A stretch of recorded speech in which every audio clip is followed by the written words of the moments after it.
新出嘅蜘蛛俠咧，你又睇咗未呢？而3代嘅蜘蛛俠男主角入邊咧，邊個又揾得最多錢嘅呢？嗱，原來有人咧已經係做咗包租公添咯。咁今日咧就由我同你去八卦下。咁以下金額咧全部咧都係用美刀計算㗎吓。第3名咧就係 Andrew Garfield 啦。咁第一集咧佢係拍咗50萬嘅片酬啦。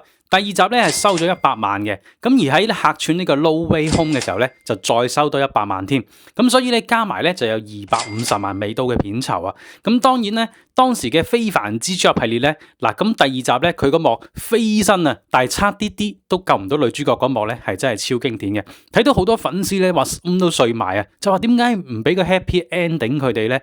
咁原來兩位主角咧係喺戲外 happy，因為男主角咧加菲咧目前咧已知咧都住喺呢個倫敦啦北部咧嘅傳統豪宅區啦，而佢同當時片中嘅女主角Anne埋一齊嘅時候咧，咁亦都係喺呢個荷里活豪宅區啊，即係比華利山莊咧，同埋喺紐約咧都係買過 house 嘅。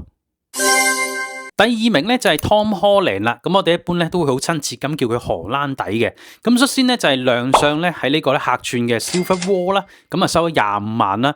咁後來第一個主題系列啦 Homecoming 咧就收咗50萬嘅。而相傳咧因為咧票房咧實在太好啊，所以片方咧即刻咧俾到100萬嘅 bonus 佢添嘅。咁而喺後來啦復仇者聯盟系列啦，亦都係 Infinity War 啦同埋 Endgame 咧兩部咧就各賺多300萬添。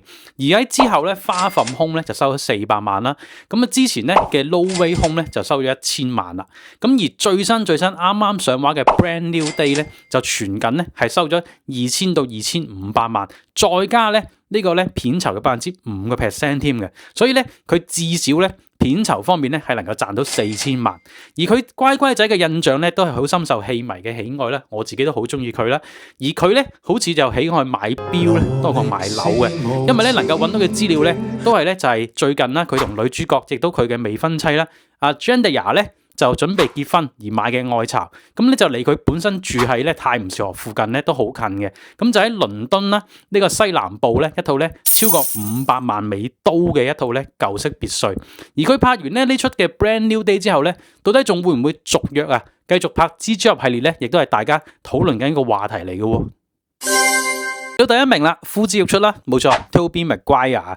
咁2002年咧第1集嘅上演咧，佢係收400萬啦。不過好戲在後頭吓，因為咧第2集咧佢嘅片酬咧係跳升到1750萬，再加票房咧5% 嘅收益，咁淨係嗰套戲咧全球嘅票房咧7.89億咧，就令佢袋多3900萬美刀。所以第2集咧佢嘅成個收益咧係有5620萬。去到第3集咧片酬咧低翻少少，收1500啫。不過咧佢會收7.5% 嘅票房收益嘅。咁而第3集咧全球嘅票房咧係去到8.95億，所以呢度咧又再袋多5500萬美刀。成個第3集咧佢係袋咗7000萬美刀。咁後尾啦，咁啊 No Way Home 啦，又客串啦，就再收多100萬啦，濕濕碎啦，係咪？所以咧3套再加客串咧，佢已經係有成1.3個小目標嘅美刀收益咧係落袋嘅。我的天啊！而佢真係咧名副其實嘅包租公嚟嘅，咁啊又係嘅，係咪？揾咁多買啲磚頭啊點咧？而資料咧揾到咧，佢亦都話咧喺先後喺13啦、16年咧都買咗咧係3套咧洛杉磯嘅大 house 啊，其中一套咧價值咧仲係超過1300萬刀添啊！咁啊又多錢啦，又多樓啦，怪唔知後來咧。好似佢都冇乜點再接過戲啊，因為咧咁多錢咁啊，中意買嘅嘢咧，基本上都買到啦。咁仲做得咁辛苦，做咩咧？做嘢做得咁辛苦為咩啊？買啊！